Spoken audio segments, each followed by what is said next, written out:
राहु का पितृऋण। अब जो ये दो जो पितृऋण बचे हैं, राहु और केतु।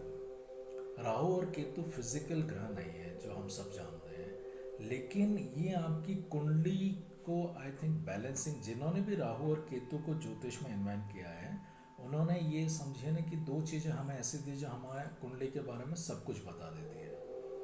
तो आपकी कुंडली की बैलेंसिंग, आपकी लाइफ किस दिशा में जाएगी, ये राहु केतु डिसाइड करते हैं। तो अभी हम बात करते हैं कि राहु के पितृऋण की।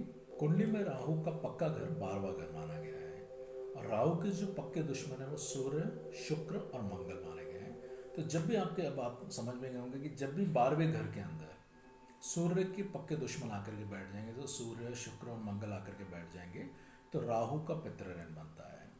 अब राहु का पितृऋण बनने का, इसको लाल किताब अजन्मे का ऋण भी कहती है, कि जो जन्म ही नहीं हुआ लेकिन आप पे उसका ऋण है। अब वो कैसे बनता है कि या तो किसी पूर्वज के द्वारा, या जातक से स्वयं ही पिछले जन्म में कुछ ऐसा कार्य हुआ है कि जिसमें या तो उसने किसी खानदान को ख़त्म कर दिया है, या जिसमें बोलो ना एबॉर्शन को भी आप इसमें रख सकते हैं कि किसी वजह से एबॉर्शन, यानी आपने उस खानदान को स्टॉप करने की कोशिश की है, तो एबॉर्शन भी जब हो जाता है, तो ये सब राहु के पितृऋण में आते हैं।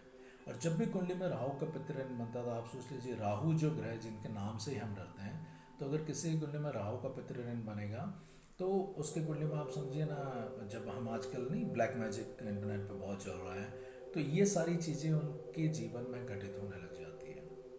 ये एक तरह से अजन्मे का ऋण है, मतलब आपको एक ऐसी सोल का ऋण चुकाना है जिसको आपने इस दुनिया में आने ही नहीं दिया, या आप उस सोल को आपने इस दुनिया से डिपार्ट कर दिया, तो आपको उसका ऋण चुकाना है। अब वो ऋण आप कैसे चुकाओगे? आप सोचिए ना कि हम एक फिजिकल ऋण चुकाने में हमें प्रॉब्लम होती है, तो आपको जब एक अजन्मी सोल का ऋण चुकाना है तो कितना हैवी हो सकता है। तो वो अब आपको किस रूप में चुकाना पड़ेगा वो आप ही जाने कि।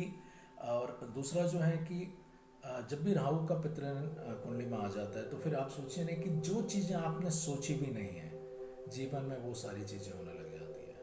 तो अगर आपकी कुंडली में आपको लगता है राहु का पितृऋण है, तो आप डेफिनेटली उसका उपाय कीजिए, नहीं तो आप जीवन में आगे बढ़ने के चांसेस आपके नील बराबर रहेंगे। मतलब आपको हर चीज़ में ऑब्स्टेकल आएगा, प्लस ऐसी अनसीन प्रॉब्लम्स आएगी जो आप किसी को एक्सप्लेन भी नहीं कर पाओगे।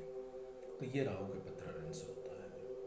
और जैसा मैं बोलता हूँ कि अगर आपको कुछ लगता है कि किसी आपने कुछ ऐसे सिम्टम्स देखे हुए हैं, आपको कुछ ऐसा है, तो प्लीज़ कमेंट कीजिए, will try to answer those questions.